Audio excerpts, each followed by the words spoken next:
Tapi kan semua orang emang perjalanan hidup ya. Semua harus berproses. Kita pernah mengalami fase-fase naik turun, jatuh bangunnya.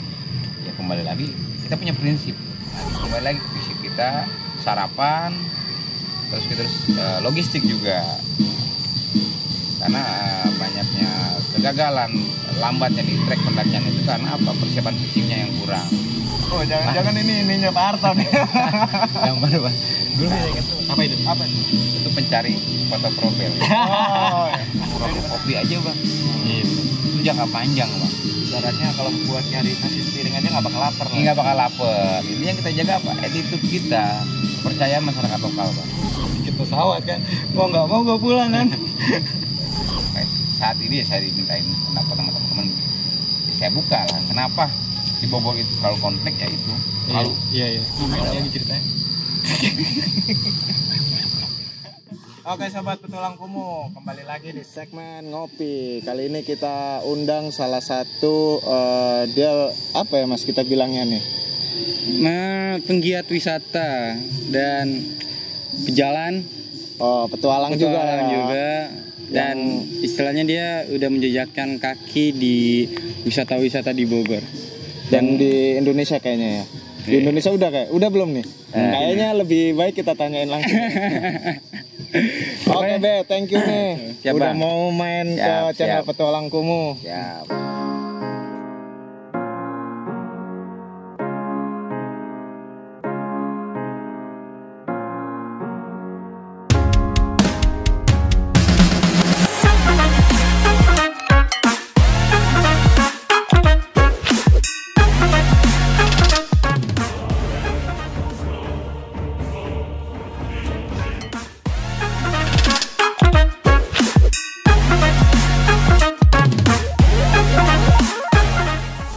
Makasih banyak nih udah mau datang ke sini. Kita ngundangnya agak-agak sulit sebetulnya. Ngatur jadwalnya. Luar biasa ini. Beliau ini apa namanya sibuk banget. Sibuk. Di wisata sih lebih banyak. Dan di wisata. beliau juga banyak tahu tentang aturan-aturan di wisata alam khususnya di Taman Nasional yang di Gunung Salak ya. Iya, khususnya di Gunung Salak. Be, gue Siap, mau siap. nanya nih pertanyaan pertama. Awal mula Babe terjun di dunia outdoor itu kayak gimana Be? Awal mula sih ya kita nggak langsung ke outdoor dulu ya. Kita belajar tuh dari rumah ya. Awalnya saya dikenalin alam itu dari orang tua saya, basic dasarnya. Pertama kali saya melakukan pendakian itu ke Gunung Salak kelas 3 SD Bang.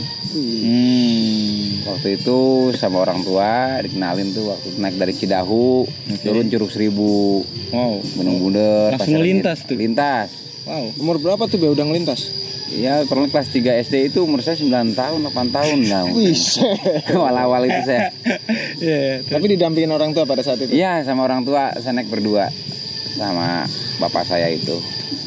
Dari situ udah terus timbullah kecintaan saya.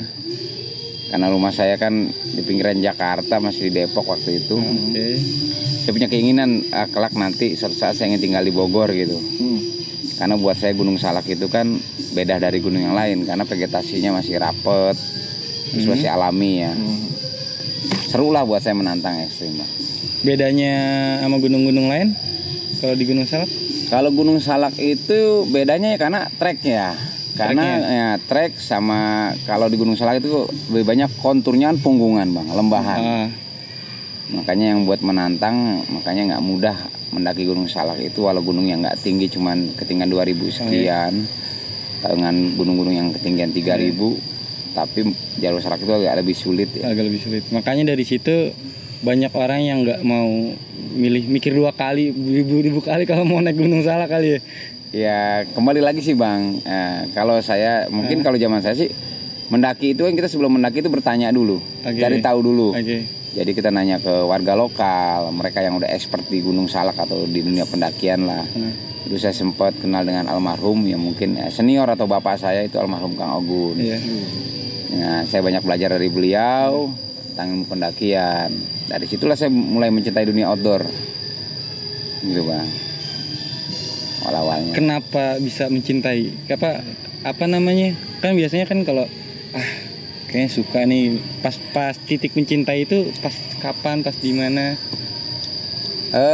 Pas kapan di mananya ya mungkin umur berapa gitu-gitu, pada usia berapa? saya kelas 3 SMP lah mulai tekun gitu.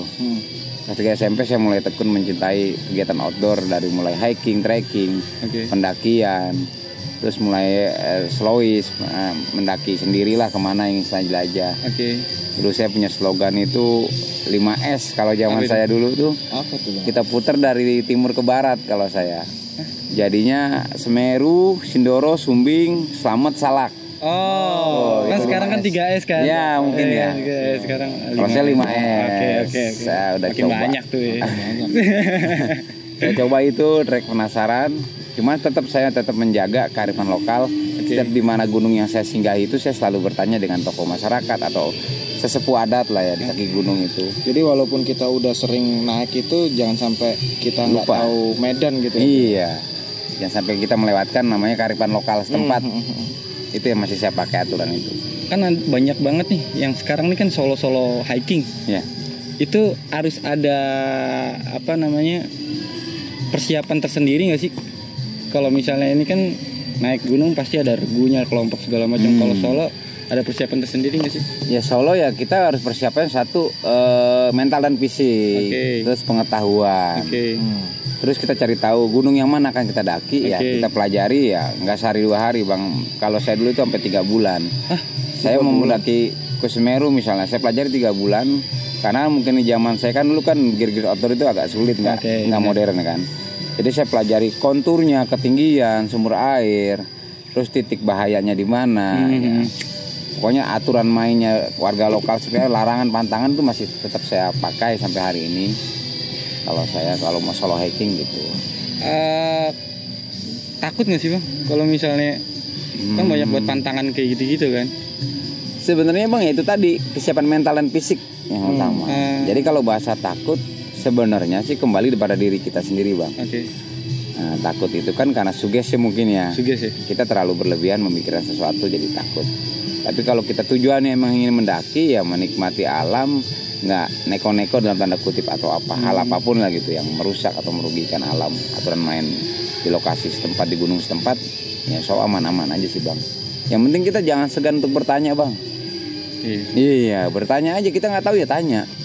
Kan jangan sampai kita nggak bertanya, ketemu udah selonong boy aja. Sering saya temuin saat ini seperti itu bang. Ditanya ini orang mana yang nggak tahu. Iya sih benar. Nah mama ketika namanya kita mama ngedaki ya, pasti kan ada mungkin pas malam hari kita lagi jalan karena emang walaupun kita harusnya istirahat gitu kan, tapi pada waktu itu kondisinya harus jalan gitu. Kan pasti ada rasa takut sedikit lah. Nah itu cara ngebunuhnya itu kayak gimana bang? Ya untuk mengurai rasa takutnya, satu prinsip saya gini bang, buat saya masih tetap pakai aturan tidak ada mendaki malam hari. Kalau saya masih. Karena saya banyak belajar tuh, cuma di Indonesia aja kali ada pendakian malam hari. Karena setahu saya di luar sana konteksnya juga buku panduan yang pernah saya belajar gitu nggak ada pendakian malam hari bang. Jadi selama ini saya nggak pernah melakukan pendakian malam hari. Terus mungkin kalau kepepet pun dulu karena turun ya, karena faktor udah kesorean sama faktor cuaca. Waktu itu banyak gunung gede. Itu dari Kanang Badak itu jam 3 sore. Ya karena kita bawa rombongan yang sempat itu kita evakuasi orang sih intinya, bukan bawa rombongan, evakuasi orang ya sampai bawah itu Cibodas kita maghrib. Itu aja. Saya selalu menghindari faktor-faktor pendakian malam hari. Karena itu satu ya faktor kesehatan berpengaruh, terus mengganggu habitat juga hewan nokturnal waktunya kan. Sama ini ya harusnya pola tidur kali. Iya pola tidur ya, kesehatan ya fisik ya. Fisik sama jarak pandang. Bener, oksigen segala macam ya. Tenaga juga terkuras ya. Gunung setelah Gunung Salak itu terus gunung yang membuat Babe paling tertarik itu gunung mana? Saya alhamdulillah waktu itu pernah ke Jaya Wijaya ya di Jakarta. Kebetulan memang ya, ikut ada kegiatan bareng lah. Ada rekanan dulu dia mantan atlet dari Inggris, dinawarin ada kegiatan di sana. Alhamdulillah ya kita berangkat. Dulu masih jalurnya Ilaga, Sugapa. Mungkin sekarang udah agak ramai ya. Banyak konflik kalau sekarang ya. Perizinannya juga agak ribet sekarang. Iya. Double ya. Berbicara karten Be, pada saat zaman Babe itu kan pasti berbeda jauh sama zaman sekarang nih.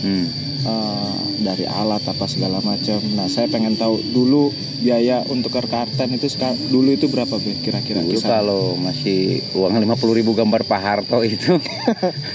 Oh, jangan-jangan ininya Pak Harto nih. Gambar Bang. Dulu saya ingat tuh Bang itu.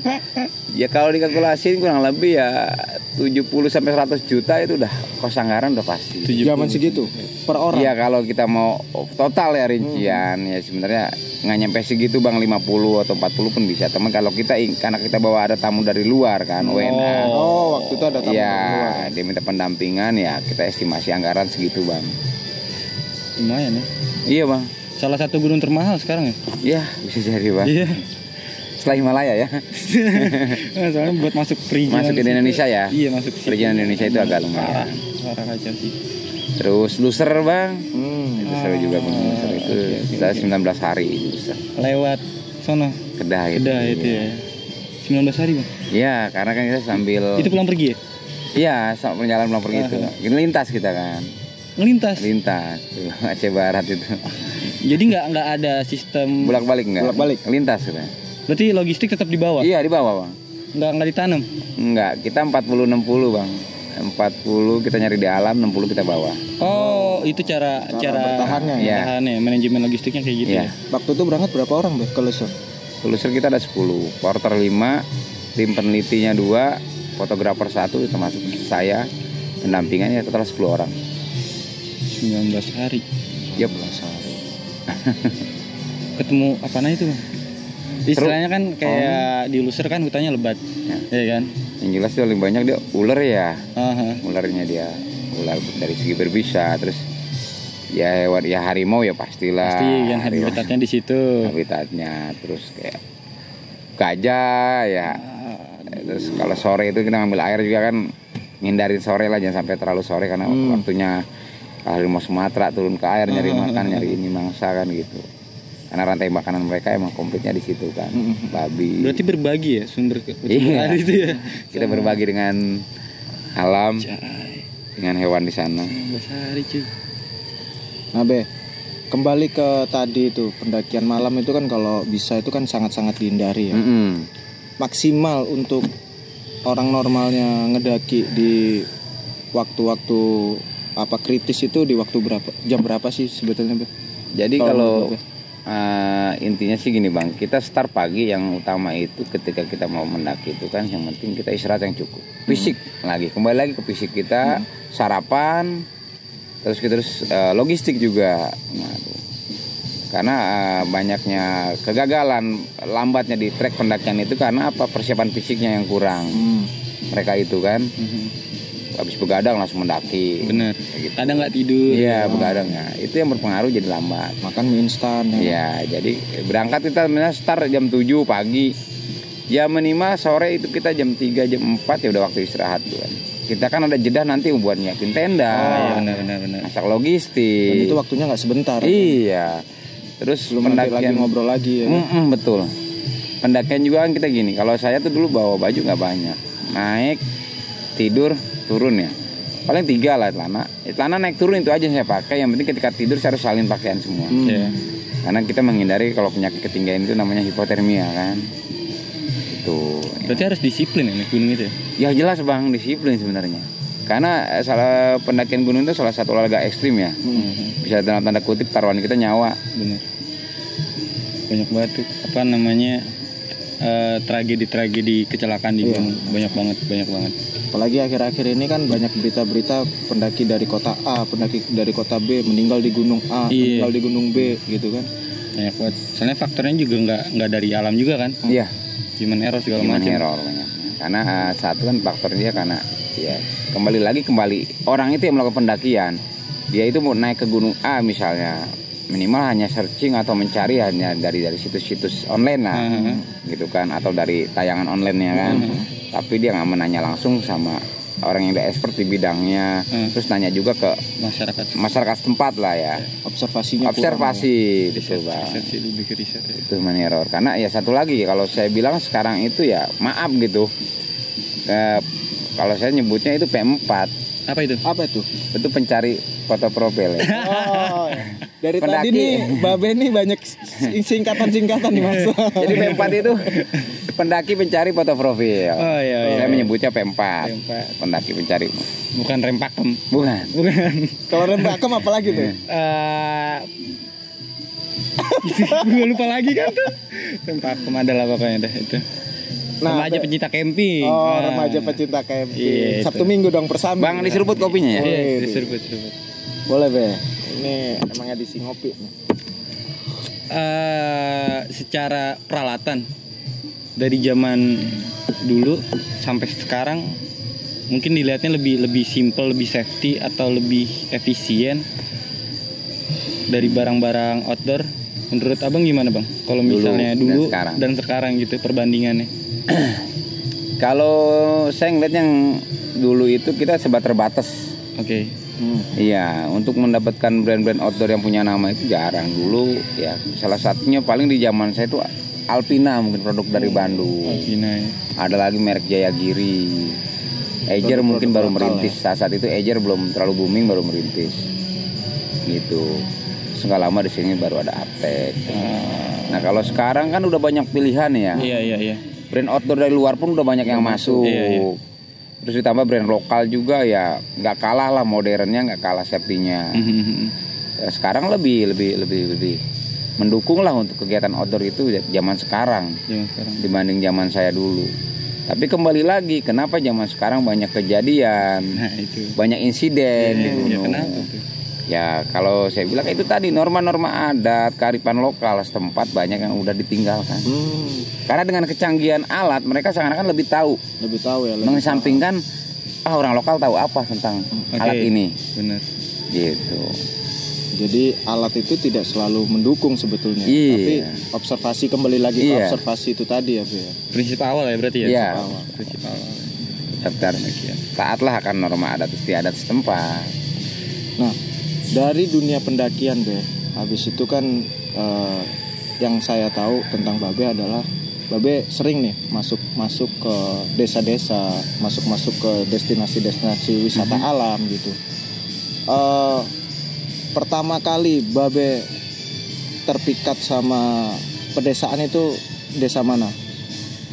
Desa itu pertama kali saya terpikat itu di Majalengka, daerah Ligung. Majalengka. Iya. Dari Ligung saya banyak belajar di situ. Kenapa ini potensi desa bagus, kenapa nggak dikembangkan? Cuman emang nggak mudah mengembangkan wisata pedesaan itu kan. Kompleks lah permasalahannya. Luas ya? Luas banget, Bang. Wow. Iya. Luas. Dengan kata luas itu ya kan. Nah, dengan dari kata luas itu, saya mau lebih spesifik. Tantangan tersulitnya apa sih itu? Tantangannya itu kita mengedukasi warga lokal, Bang. Ngasih pemahaman bagaimana ketika kita mengembangkan wisata berbasis pedesaan, warga lokal itu sempat mendukung. Mendukung satu dari aparatur pemerintahnya, dari misal kepala desa, terus dengan strukturnya kepala desa, dari tingkat RW, RT, tokoh masyarakatnya, tokoh pemuda. Ya, sampai ya semuanya masyarakat yang bertani, yang bercocok tanam itu ikut mendukung. Di situ permasalahannya. Kita harus mengedukasi, menjelaskan dari satu pintu ke pintunya. Sampai akhirnya semua kompak teredukasi. Iya. Bersinergi lah ya. Karena jangan sampai wisata berbasis pedesaan itu akan menjadi tanda kutip yang gampang. Sekarang zaman modern kan gampang viral dikit-dikit, pola pikirnya jadi money oriented. Jangan sampai orang kampung itu pola pikirnya hanya taunya uang, wisata itu tentang uang, tapi nggak tahu berprosesnya mengembangkan wisata yang maju, yang ke depan. Iya, pelayanan, servis, semuanya yang lebih penting, karena uang itu akan mengikuti lah. Nah, sekarang ini kan Babe lebih banyak bergelut di dunia pariwisata, tapi khususnya itu di kaki Gunung Salak gitu kan. Udah pernah ngelola berapa tempat wisata, Be? Saya ngelola udah lumayan, Bang. Pertama itu sebelum ke Gunung Salak kita daerah Sentul. Oh, daerah Sentul. Sentul sempat saya pegang. Terus bergeser juga ke Gunung Salak itu Tenjolaya. Dari daerah Tenjolaya, Gunung Malang, Cihideng, Cijeruk, sempat juga ke Malasari, Cianten, terus balik lagi ke daerah Pamjahan, puter lagi ke daerah Gunung Bunder. Yang liling aja itu bang, saya udah ya lumayan banyak sih bang, kalau 20 lebih lah mungkin. 20-an. Untuk destinasi wisata di Gunung Salak tuh lebih dari 20. Asam garamnya udah kenyang banget lah ya. Kalau berbicara asam garam, hal yang paling enak kalau di industri pariwisata itu apa? Hal enaknya. Kalau tadi kan hal tersulitnya. Pasti ada ya hal enaknya dong.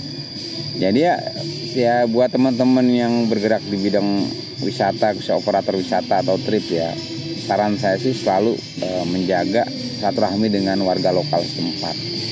Ketika kita udah menjaga hubungan baik dengan masyarakat lokal setempat, di mana lokasi itu memang kita jadikan objek wisata yang kita kembangkan, ya insya Allah kita nggak akan bingung ketika bahasa kasar ketemu rokok kopi aja bang. Iya benar. Itu jangka panjang bang. Ibaratnya kalau buat nyari nasi sepiring aja nggak bakal lapar lah. Nggak bakal lapar. Ini yang kita jaga apa? Attitude kita, kepercayaan masyarakat lokal bang. Nyari saudara udah. Iya, silaturahmi bang. Itu enak sih bang buat saya. Itu aja dulu. Intinya kita kembangin itu. Kalau masalah rezeki itu nanti akan mengikuti bang. Nah, Pe, kalau seumpama Jawa Barat, stigma orang, apalagi ya sebenarnya Jawa Barat ya, tapi kan banyak stigma orang itu yang khususnya traveler, backpacker itu bahwa Jawa Barat itu masih banyak pungli, masih banyak ecrekan kalau bahasa anak-anak yang suka jalan-jalan gitu kan, dikit-dikit ecrekan, baru nyampe terminal udah diecrek lagi ya kan. Nah itu cara menyikapi sebenarnya, masukkan lah untuk mungkin dinas-dinas terkait atau ini gitu kan, supaya Jawa Barat juga image-nya berubah itu, gitu. Ya khususnya untuk provinsi Jawa Barat ya saya lebih mengerucut spesifikasi lagi ke Bogor lah. Lingkup Bogor ya Gunung Salak lah. Kalau saya mencakup Jawa Barat terlalu luas kan. Bogor yang lebih dekat dengan ibu kota ya kan, Jakarta. Kenapa Bogor identik bilang wah Bogor tuh banyak wisatanya, banyak pungli. Masuk sana duit, sini duit gitu. Ya kembali lagi sebenarnya dari sistem pengelolaannya bang. Saya berapa kali dulu sempat juga seperti itu. Cuman ketika kita datangi operator wisatanya, dalam arti pengelola wisatanya, terus pihak yang berwenang yang punya lahan di situ, aturan mainnya seperti apa, kita jabarin, kita rapihin ya insya Allah kan rapi bang. Selama ini saya alhamdulillah bang, saya megang wisata untuk saat ini di Pamijahan. Selama tamu yang saya pegang itu nggak akan pernah ribet ada bahasa kasar pungli, karena emang yang kita utamakan servis dulu. Jadi jangan bicara tamu datang langsung dipinta uang, tapi ditanya dulu tamu itu mau kemana. Selamat siang, selamat sore, mau kemana? Selamat pagi, mau kemana kak gitu kan? Atau mbak, ibu, oh saya mau ke Curug A misalnya. Oh iya Curug A jaraknya sekian dari sini, treknya seperti ini. Harus dijelaskan dulu tujuan tamu itu, dikasih arahan yang baik. Baru nanti setelah itu mohon maaf bu, ini tiket asuransinya PNBP-nya. Nah itu kalau kita lingkupnya di lingkup Taman Nasional, khususnya di kaki Gunung Salak ya. Nah, kita ada kerjasama di situ, namanya izin jasa kawasan.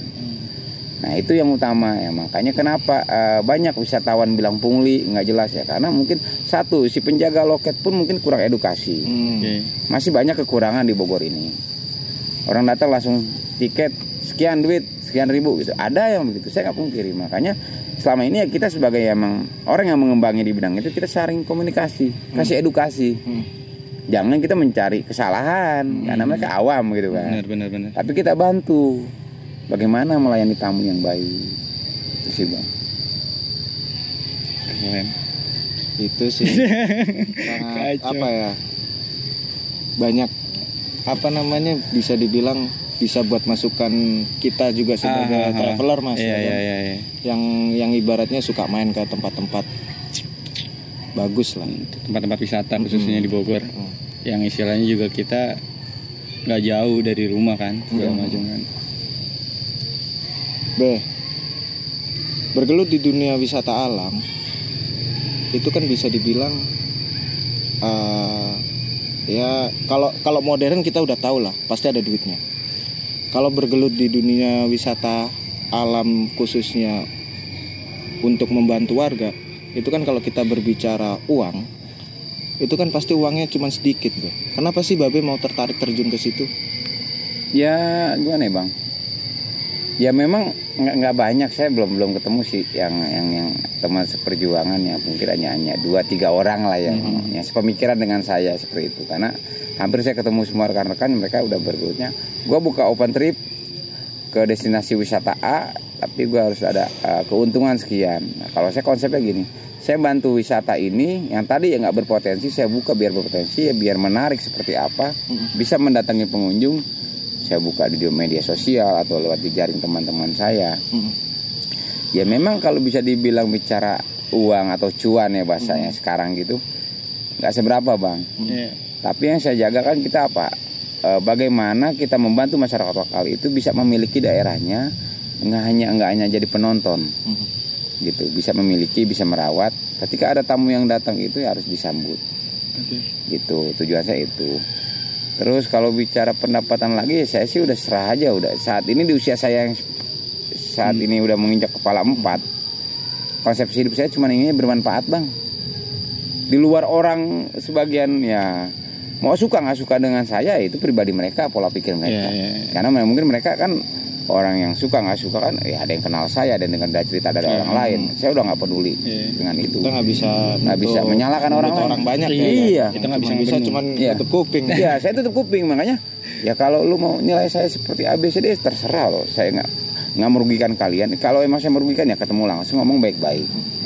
Ya kan tanda kutip kalau orang yang membenci kita kan apa, entar dia iri, syirik, dengki, kita nggak pernah tahu. Macam-macam tujuan bang.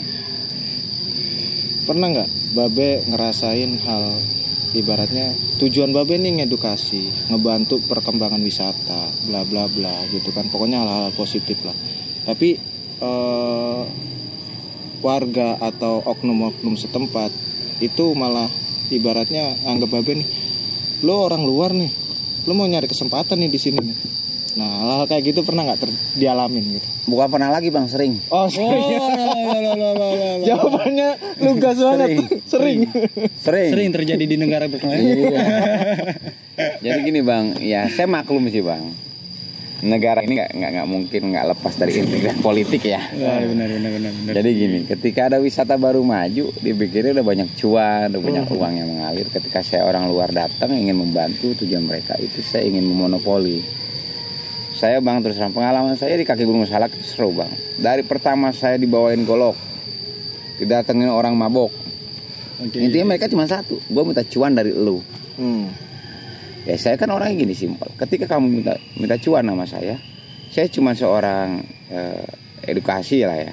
Saya bukan orang pemodal yang punya basis modal banyak. Itu saya cuma ngebantu masyarakat biar bisa memiliki lokasinya sendiri dan mengelola dengan baik.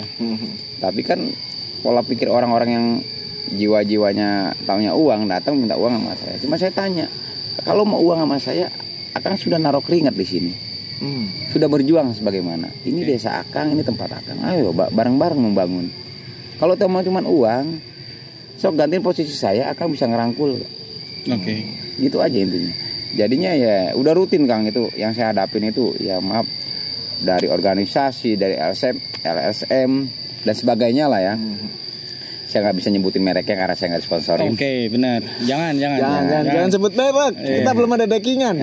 Tadi tit gitu. Capek jadinya ya alhamdulillah. Tapi saya kembali lagi karena kan apa yang saya kembangin, saya alhamdulillah dibantu ada beberapa rekan saya. Gitu ya. Akhirnya kita kembaliin lagi, kita ada beberapa program sosial yang memang lokasi yang kita kembangin itu ada program sosial juga seperti untuk sarana umum yang utama kita fokuskan, kayak sarana ibadah kayak donasi Al-Quran, Iqra. Alhamdulillah sudah dirasakan masyarakat setempat. Itu pun semua dari perjuangan teman-teman, bukan saya, dari para donatur hamba Allah yang nggak bisa saya sebutkan namanya. Tapi dengan keikhlasan mereka mendukung kegiatan saya sampai detik ini. Tapi pernah kecewa nggak sih bang pas di saat istilahnya kan abang ini mengedukasi masyarakat lokal buat pinter mengelola wisata, tapi tiba-tiba ada pemodal datang dan masyarakat itu ya udah gue lepas deh tanah gue biar cepat dapat duit. Iya, istilahnya kan tujuannya biar lu berjaya kalau Babe jangka panjang, yang ini instan nih. Gitu kan. Pernah kesel nggak sih? Ya ada bang. Kesel udah pasti. Pasti kan. Itu tadi makanya saya punya prinsip, saya nggak mau bekerjasama dengan orang pemodal atau investor ya. Ya terserah mau dibilang idealis, saya ingin bekerjasama dengan wisata yang dikelola oleh warga lokal.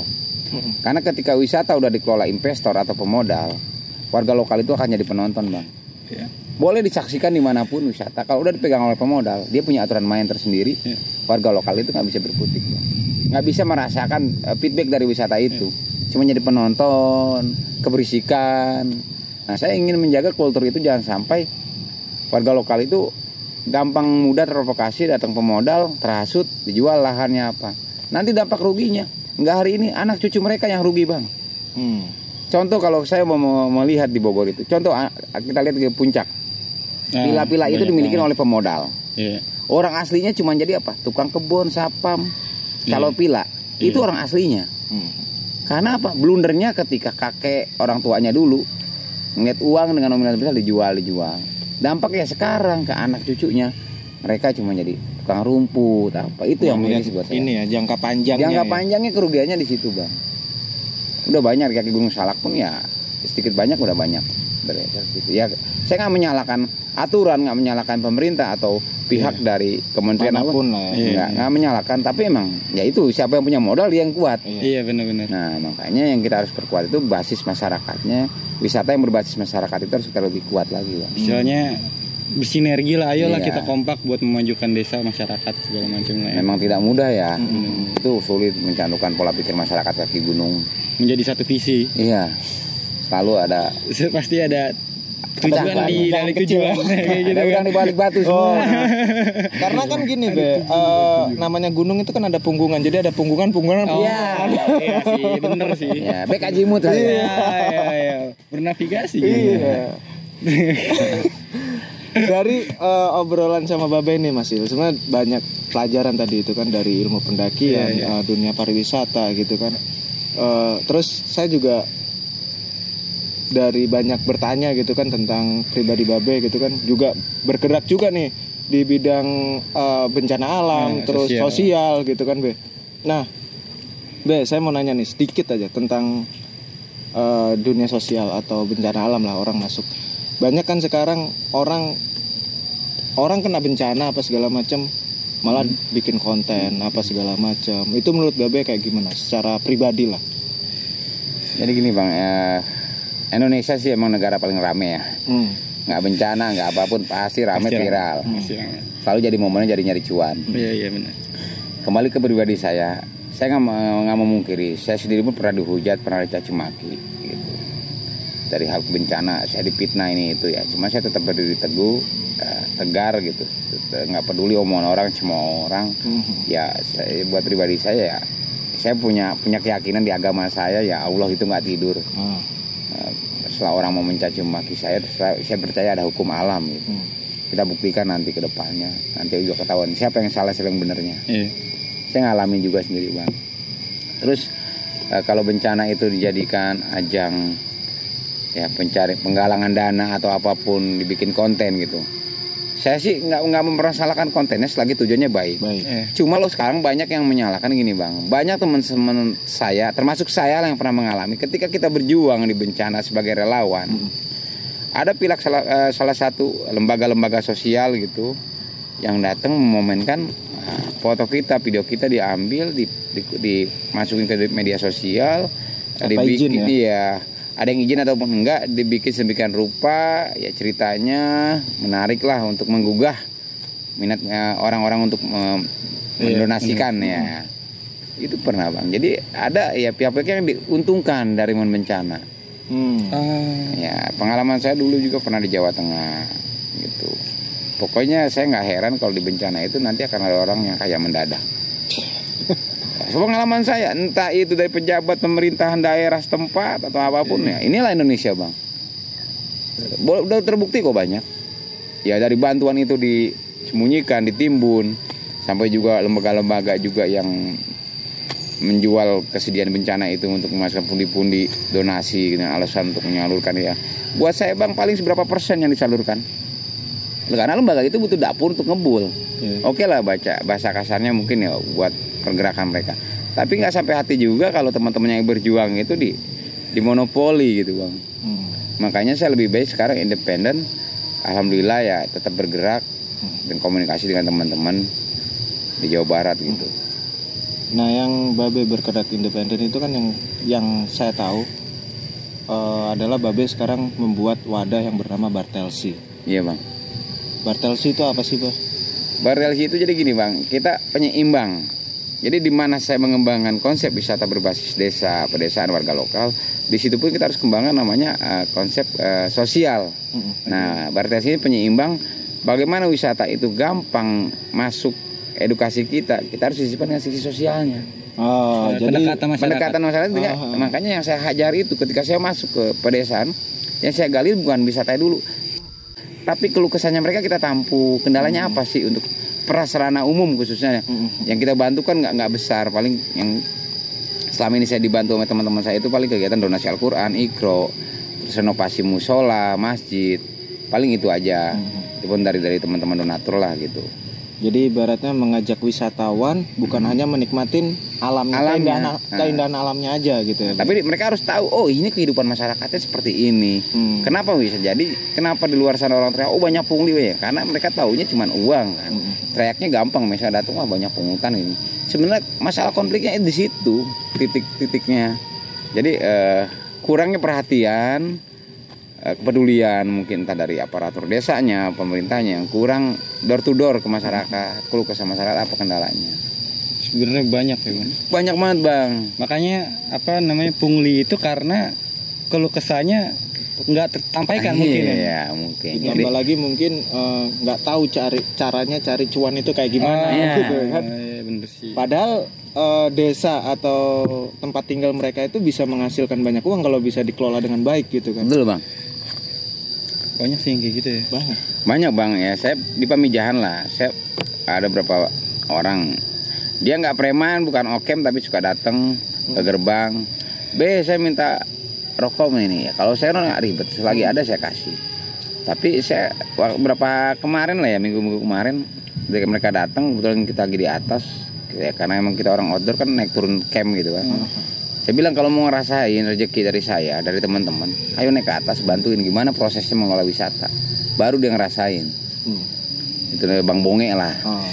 Bang Bonge itu ya dia suka ngantrung tapi dibilang preman sopan lah. Preman juga enggak lah, sopan. Dikasih 10.000 pun nggak ribet. Preman yang beretika. Beretika kalau dia. Bener. Mau dia akhirnya dia baru tergugah. Oh ternyata capek yang ngelola wisata, ngangkutin tenda ke atas, nyerpis tamu seperti ini. Belum pembagiannya gitu kan ya. Akhirnya dia ngerasa, oh bener. Jadi nggak pantas ketika orang yang datang ke gerbang langsung minta uang. Seenaknya dikasih 20.000, 30.000 marah-marah. Lu naruh keringet juga enggak. Pengelola pun belum tentu gajian. Karena kita ada setoran kan. Kita izin jasa ke koperasi, ke Taman Nasional, semua ada aturan yang kita taatin. Gitu kalau untuk lingkup kaki Gunung Salak. Berarti banyak dong ya? Banyak bang, kos-kos yang kita keluarin. Belum untuk dana sosial, untuk kas RT RW. Jadi jangan sampai kan orang hanya memponis taunya duit wisata di Bogor. Sebenarnya kos-kos di situ yang nggak pernah kita buka. Pengelola nggak buka ya di situ. Makanya saat ini ya saya dimintain pendapat sama teman-teman. Ya saya buka lah. Kenapa? Di Bogor itu terlalu konflik ya itu terlalu image-nya mahal terus karena kosnya banyak. Belum tentu pengelola itu pun gajian bang. Kadang gajian 8.000, 10.000 ya karena saya yang sehari-hari di sana tahu lah keluh kesahnya mereka. Gajian 8.000 nungguin loket seharian sampai kedinginan gitu kan malam gitu ya. Belum naik turunnya ya kan ke lokasi. Karena gue sama Mas Silas juga tahu bagaimana perjuangan teman-teman di loket itu nungguin loket. Jam 12 malam, jam 1 malam mereka nahan lapar ya udah gitu loh. Itu harus ya kan. Gue juga jaga juga gitu. Nah, poker. Di tiket TNGS itu apalagi di Pamijahan ya kan itu ada asuransi gitu kan. Ketika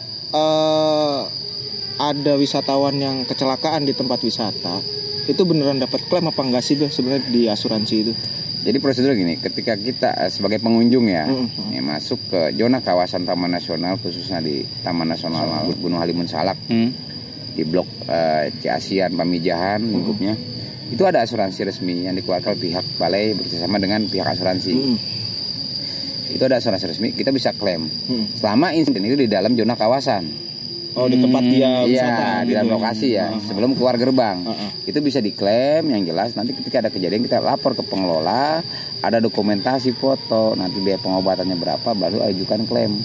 Nanti kita ajukan lagi ke gerbang. Dari gerbang nanti ada petugas dari resort Taman Nasional, khususnya Resort Salak 2 yang akan mengurus itu. Oh, berarti bisa diklaim. Bisa diklaim. Jadi teman-teman nggak usah sungkan ketika kita udah bicara asuransi, insya Allah dibantu. Jadi jangan sampai gara-gara duit 2.000 atau 5.000 gitu kan asuransi gitu kan mereka mengabaikan gitu loh Mas. Karena penting asuransi dalam dunia wisata itu penting. Penting banget. Penting Mas. Karena kan sekarang itu banyak suara-suara yang bilang bahwa wah kalau di Bogor tuh asuransinya itu cuman asuransian gitu kan. Makanya ini kan udah jawab dengan jelas gitu kan. Yang memang pengelola atau yang bergelut lah di bidangnya gitu. Ya secara spesifik ya selama ini yang saya tangani di kaki Gunung Salak, khususnya blok Pamijahan, ya itu emang resmi ada asuransi. Jadi nggak usah sungkan ketika ada insiden ya, yang penting melaporkan. Jangan sampai kita ada insiden kecil terluka, tapi kita nggak melaporkan ke petugas, tapi memviralkan. Saya kecelakaan di objek ini. Atau mungkin luka tapi nggak ada asuransi ya karena mungkin prosedurnya dia nggak mau lapor, nggak banyak bang kejadian seperti itu. Atau dia nggak tahu prosedurnya juga gitu ya. Atau mungkin dia nggak melapor dari awal. Main lonong aja. Kadang gini, udah bang nggak apa-apa sampai rumah dia bikin postingan. Gua ke wisata ini kecelakaan nggak ada asuransi. Ada bang. Ada yang kayak gitu juga. Ada. Ya. Padahal udah diketahui petugas kita mau urus semuanya nggak usah bang. Ini kecil bisa kita tangani sendiri. Tapi sampai rumah baru berubah pikiran bikin postingan yang menjelekkan objek wisata atau pihak Taman Nasional. Nah itu banyak kejadian. Jadi jangan sampai menjatuhkan salah satu pihak tapi kitanya sendiri nggak ngerti alurnya gitu ya. Jadi buat teman-teman yang mau berkunjung khususnya ke wisata yang sudah ada asuransi, tanyakan ke petugas. Ini asuransinya ada. Terus proses klaimnya gimana? Tanya, nggak usah sungkan. Jadi jangan dipinta uang 12.500 atau 10.000 dibayar, tapi nggak ditanyakan hak saya apa sebagai pengunjung. Tanyakanlah haknya. Ini untuk apa? Oh ini PNBP, penerimaan negara bukan pajak. Oh ini asuransinya. Tanyakan aja nggak usah sungkan. Pasti dijelaskan sama petugas. Gitu. Nah, ini pendakian juga ada asuransinya kan? Sama bang. Pokoknya yang kalau udah mencakup kawasan Taman Nasional ya khususnya, atau swasta juga yang udah mengelola, pasti dia ada asuransi. Karena memang mainnya ke outdoor kan, ke alam yang istilahnya kecelakaannya juga inilah kayak gitu. Ya seru juga sih bang bicara tentang asuransi, seru. Pengalaman pahit saya juga udah ngalamin. Pengalaman pahitnya apa tuh? Saya ngebantu orang kecelakaan. Kita udah bantu, kita ya namanya kita kenal, dekat dengan orang yang si korban itu, kita bantu. Setelah kita bantu itu, kita ada anggaran, kita pakai modal kita sendiri. Uang kas lah istilahnya. Iya, uang kas. Setelah kita bantu, pengeluaran kita sekian nominalnya, kita klaim semuanya. Tapi ada pihak-pihak oknum misalnya, nyebutnya oknum itu yang nggak bertanggung jawab. Jadi klaim asuransi nggak cair, ada. Banyak oknum ya. Ada oknum. Ya cuma kalau saya simpel, ketika saya punya bukti kuat ya kita laporkan. Saya bilang gitu. Itu benar. Bisa punya bukti kuat, saya laporkan. Ngapain takut? Ngapain miara oknum-oknum kayak gitu? Merugikan negara. Oknumnya dimutasi. Iya. Ya syukur-syukur masih untung dimutasi. Coba saya suruh pecat. Kalau saya up terus kan habis tuh. Rusak nama kementerian. Hak-hak orang nggak dibayarkan. Ada lagi ceritanya.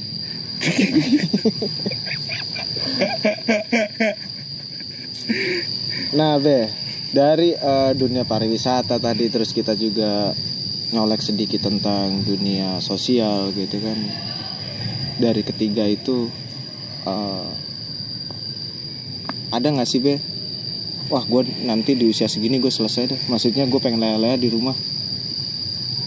Sebenarnya bang karena itu kan maaf saya potong, pasti kan namanya dunia luar itu kan pasti capek banget itu. Ya jelas capek bang, waktu saya lebih banyak tersisa di luar. Kadang nggak sempet ketemu anak, istri gitu. Saya pernah dulu waktu ke Sumatera, ke Kalimantan, anak saya itu usia setengah tahun, 6 bulan lah ya, masih balita. Ketika saya pulang udah 2 tahun usianya. Ketika saya berangkat lagi, tahu-tahu udah masuk PAUD. Terus saya pulang lagi, tahu udah SD. Saya pulang itu pas masuk SD saya panggil Om. Nggak kenal tuh ya? Nggak kenal saya. Saking saya mencintai gelut dunia outdoor gitu. Om pula. Ya cuma saya terima konsekuensinya. Ya ini kelalaian saya mungkin atau kehilapan saya. Tapi dari situ saya berpikir, ya inilah proses perjuangan saya sebagai orang tua, sebagai bapaknya anak-anak ya.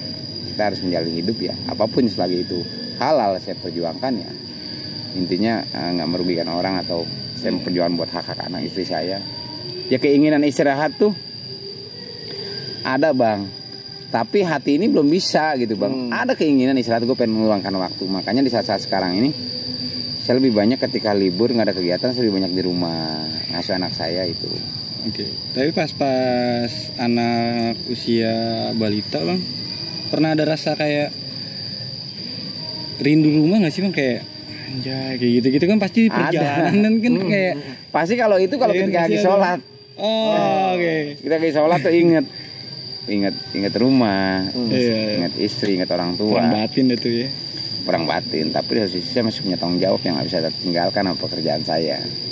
Ya palingnya untuk zaman sekarang kita komunikasi via handphone kan gampang, bisa video call. Yang penting selalu berkabar lah. Tapi alhamdulillah keluarga mewajari itu ya. Alhamdulillah saya nikah dengan istri saya hampir 15 tahun saat ini. Dari sebelum nikah saya udah komitmen, saya ini orang outdoor. Jadi ketika saya ada kegiatan di luar atau saya berangkat di sosial kebencanaan jadi rescuer itu ya konsekuensinya saya harus ninggalin rumah dengan jangka waktu yang nggak tentu. Jadi jangan pernah bicara penghasilan saya dapat enggaknya, yang penting doakan saya aja selamat sampai rumah.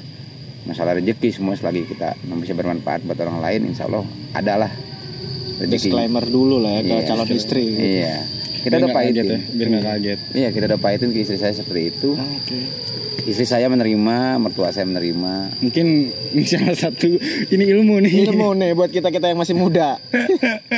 Iya. Oh jadi harus di disclaimer dulu. Iya. Habis itu baru kita harus tanamin pahitnya dulu bang, jangan enaknya dulu. Jadinya makanya alhamdulillah. Jangan sampai kayak teman saya ketemu di McD jadinya kan. Iya. Kayak jadi itu. Oke.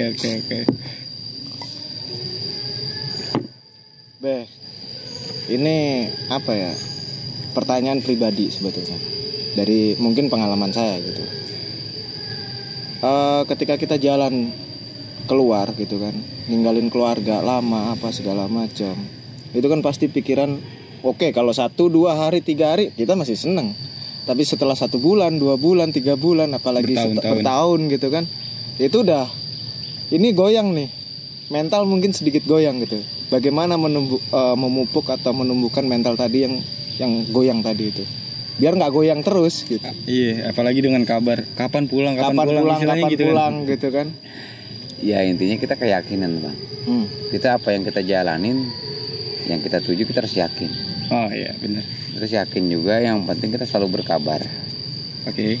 Biar orang-orang yang menanti kita itu tahu kondisi kita, di mana posisi kita, itu sih bang. Oke. Kuncinya itu komunikasi yang baik. Komunikasi. Dan sekarang zaman udah yang udah keren lah sekarang. Yeah. Nggak zaman saya dulu pakai telepon umum, wartel. Okay. Soalnya gue pengalaman pribadi kan, pengennya lama itu di Sumatera, suruh pulang terus, gue nggak mau terus tuh. Katanya dibeli tiket pesawat kan, mau nggak mau gue pulang kan. Pasti kayak gitu. Karena emang apa ya, susah untuk melawan kayak gitu kan. Sulit bang, sulit ya. Banget, sangat sulit. Tapi ya kembali lagi ya itu tadi, dari awal kita udah bikin keyakinan, bikin komitmen dengan orang-orang rumah. Benar-benar. Karena saya hobinya seperti ini, kegiatan saya seperti ini, kita harus yakinkan ya, kita makanya kasih tahu. Kita apa aja biar mereka tahu gitu. Oh benar kegiatan. Ceritain lah. Ya, ceritain aja. Kegiatan kita apa. Istilahnya kekhawatiran itu nggak hilang tapi berkurang lah. Betul. Nah, dari perjalanan itu kan nggak selalu enak. Ketemu orang beragam, gitu kan. Dan ibaratnya pasti banyak yang, ayolah bang nih gabung ke sini dan menawarkan hal-hal yang negatif. Contoh ya mungkin narkotika lah bahasanya gitu. Karena di dunia outdoor itu kita nggak pungkiri hal-hal kayak gitu juga banyak gitu kan, Cara menolaknya supaya mereka juga nggak tersinggung, supaya mereka juga nggak kecewa sama kita dan kita tetap diterima gitu. Bagaimana, Kalau saya sih ketemuin yang teman-teman di wisata atau di dunia outdoor ya, yang hobinya mau minum, mau dia apapun yang negatif tanda kutip, ya cuman pakai prinsip. Saya tetap berkomunikasi, tetap ngobrol dengan mereka, tapi ada jeda waktu. Ketika teman-teman itu minum, silakan minum, tapi kita masing-masing punya privasi, punya harus ada yang dijaga masing-masing. Kita bikin baik-baik ngobrol dengan mereka. Ayo ngobrol. Tapi untuk minum kita hindarin. Gitu. Mereka juga pasti ngerti kok. Karena apa ya? Kita udah ngobrol aja, ngerokok. Kayak tadi kalau enggak maaf. Ya tinggal maaf, saya nggak minum. Atau cara gampangnya udah berhenti lama. Itu paling gampang tuh biasanya, paling diterima. Wah, suhu nih gitu. Gitu. Udah berhenti lama nih. Ya saya seorang peminum iya. Ketika saya muda saya peminum. Saya hal-hal narkoba yang saya pakai itu dalam hidup saya yang pantang saya pakai itu sabu. Terus obat saya enggak. Kalau sekedar minuman atau pernah mencobai ganja gitu. Pernah ketika saya muda. Saya nggak munafik lah, kita nggak. Apalagi loser itulah ya. Kembali lagi ke loser yang di mana-mana itu tumbuh gitu. Ya saya nggak munafik gitu karena buat bumbu masak. Kalau di Aceh emang buat bumbu. Iya. Kebetulan juga keluarga orang Aceh. Jadi buat bumbu masak ya. Jadi saya nggak munafik. Gitu. Tapi kan semua orang kan emang perjalanan hidup ya. Semua harus berproses. Kita pernah mengalami fase-fase naik turun, jatuh bangunnya. Ya kembali lagi kita punya prinsip. Nah, gua harus berubah loh, nggak harus kayak gini. Setiap orang pasti berubah sih. Iya, ada masanya. Perjalanan itu bukan untuk sesuatu hal yang negatif ya, harus bisa lebih ke positif. Benar. Memang Aceh itu betah sih. Punya karakter magnet yang kuat. Iya benar Bang. Aceh itu dari vegetasi bentang alamnya menarik. Terus kultur budayanya, terus wanitanya cantik-cantik. Aduh, berharap-harapan ya kan. Makanya dalam dunia outdoor itu kalau kita nggak kuat-kuat mental, berat Bang. Itu dia.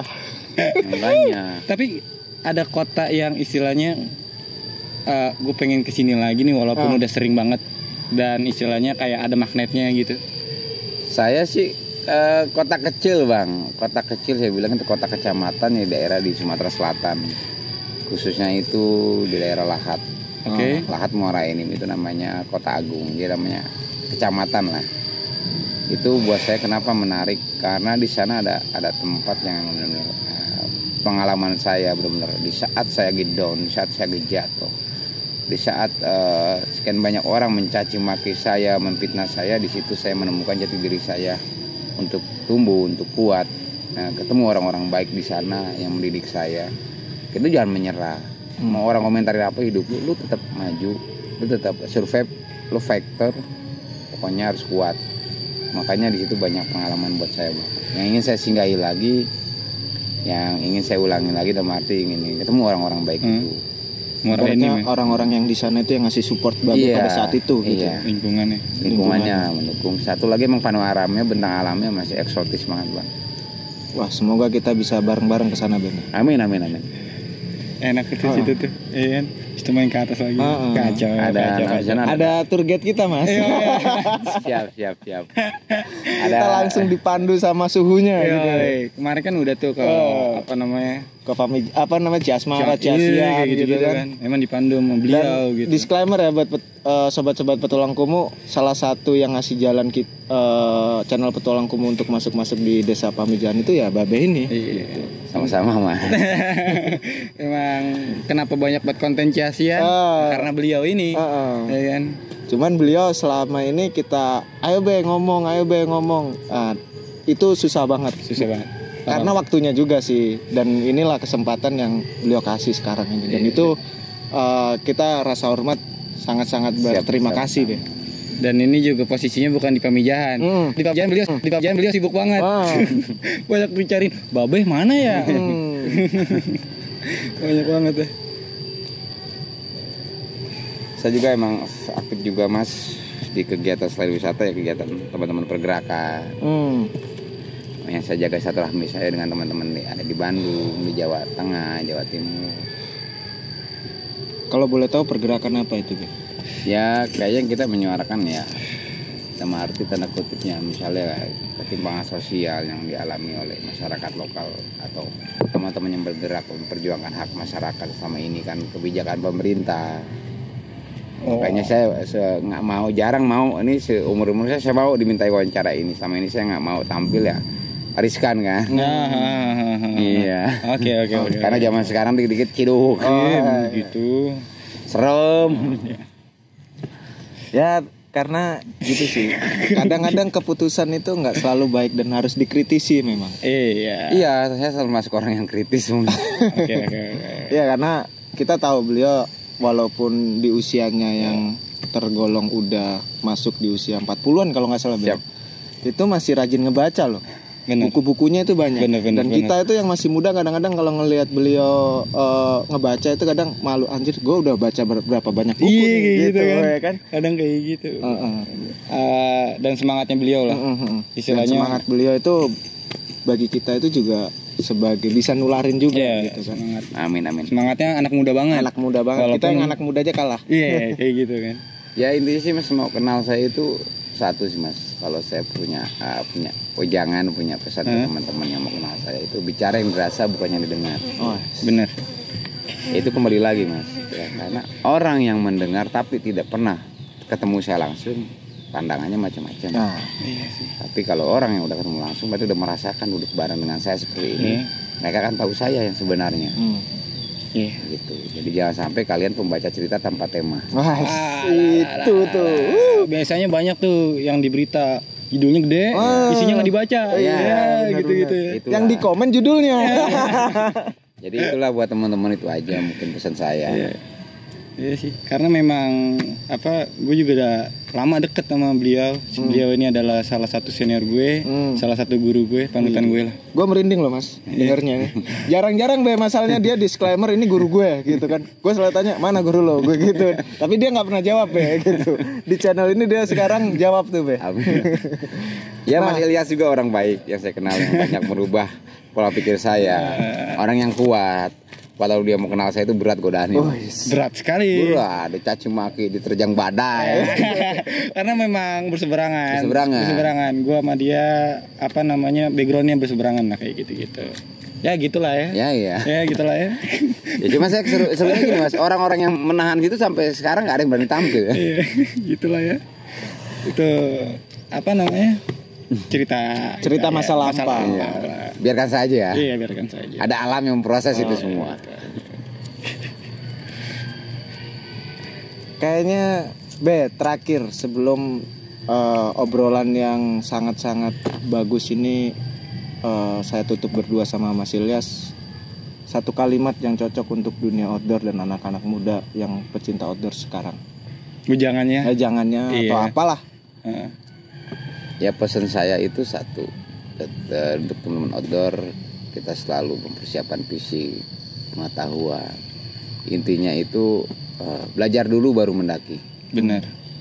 Jadi jangan sampai kalian mendaki dulu baru belajar. Benar. Perbekali dulu dirinya. Siapkan mental, yang utama itu selalu izin sama keluarga, orang tua. Itu terpenting. Kuncinya itu. Sebenarnya jangan tuh dari dulu zaman dulu sampai sekarang nggak jauh Mas. Doa dan restu orang tua itu yang bawa kita berkah. Yes. Karena saya sendiri mengalami ketika saya melenceng nggak izin ya pasti sih nggak ada masalah. Tapi ketika saya udah introspeksi diri saya, alhamdulillah. Benar. Ya pokoknya kita nggak menghilangi pokoknya doa orang tua khususnya ibu itu. Benar. Manjur. Iya istilahnya keluar rumah cium tangan dulu lah kayak gitu. Pamitan dulu lah. Terserah. Karena sekarang banyak orang yang kegiatan outdoor. Saya ada kegiatan ini, jalan-jalan ini, nggak taunya camping, naik gunung. Soalnya faktornya mungkin karena sulit izinnya. Izinnya sulit. Ya, karena emang selama ini kan mereka nggak terbuka. Kalau emang terbuka, dikasih tahu kegiatan dia, ya lambat laun orang tuanya juga akan paham. Iya. Keterbukaan komunikasi. Karena mungkin karena orang tua itu biasanya ngelarang itu karena nggak tahu dan ada rasa ketakutan yang lebih besar. Iya. Kayak gitu. Tapi kalau udah dikasih tahu, dijelaskan pasti akan. Iya bener sih. Nah itu tadi seperti yang Babe bilang bahwa izin orang tua itu juga penting karena orang tua itu kadang nggak tahu dan dari nggak tahu itu ada kekhawatiran yang lebih besar kan Mas ya. Iya kayak gitu. Dan yang kita alamin memang di kalau Verlin nih pribadi mungkin kalau ilmu gunung atau dunia wisata jauh lah sama beliau-beliau ini. Tapi ya kita sama-sama ngerasain gitu. Kayak saya dulu solo trip gitu kan. Pasti ada hal negatif dan positif. Kalau bisa ya kita hindarin yang negatif, positifnya kita ambil gitu. Ya, karena pada saat itu pas pertama kali gue mau naik gunung, itu ada berita orang meninggal di gunung, 2 orang di Gunung Salak kalau nggak salah itu. Pak mau naik gunung, udah nggak boleh di situ. Dikasih, oh ya udah minta proposalnya. Naik gunung bang, naik gunung minta proposal ke bapak gue. Dana sosial aja. Iya kayak gitu kan. Istilahnya saking kekhawatirnya itu. Soalnya gue belum tahu. Istilahnya gue belum menceritakan gunung kayak gitu. Lambat dan laun. Mungkin pada saat itu juga lo belum bisa menjelaskan. Iya, gue juga belum bisa menjelaskan. Akhirnya lambat laun segala macam sampai sekarang lah istilahnya. Mau kemana? Mau naik gunung? Oh ya udah kayak gitu. Percaya gitu. Percaya. Emang ngebuat orang tua percaya tuh kadang butuh proses, butuh waktu. Ya, butuh proses. Dan istilahnya kalau lu bisa nih membuktikan kalau lu aman kalau di gunung kayak gitu. Oke, Be. Ini dari tadi kita udah dapat wejangan, dapat ilmu, dapat banyak lah masukan juga gitu kan. Kita mengucapkan banyak terima kasih ya atas waktunya apa segala macam gitu kan. Dan buat sobat-sobat petualang kumuh yang pengen tahu Babe secara langsung atau pengen kenalan Babe secara langsung, beliau selalu ada di weekend di desa Ciasian atau di Ciasmara. Cari aja Babe pasti di. Iya, kalau enggak kepoin aja Instagram Bogor Weekend List. Nah, di situ ada kalau lu mau trekking, camping segala macam di situ tempatnya. Itu langsung beliau dan beliau mengajak warga setempat untuk mengelola itulah. Iya, kontribusi apa segala macam. Jadi guide-guide-nya juga dari warga setempat. Iya, gitu. jadi aman. Aman lah. Dia yang tahu medan, yang tahu cuaca segala macam. Kayak gitu. Oke, Bang. Siap. Thank you, Bang. Terima kasih banyak. Panjang umur. Sukses selalu buat petualang kumuh ya. Amin. Mantap.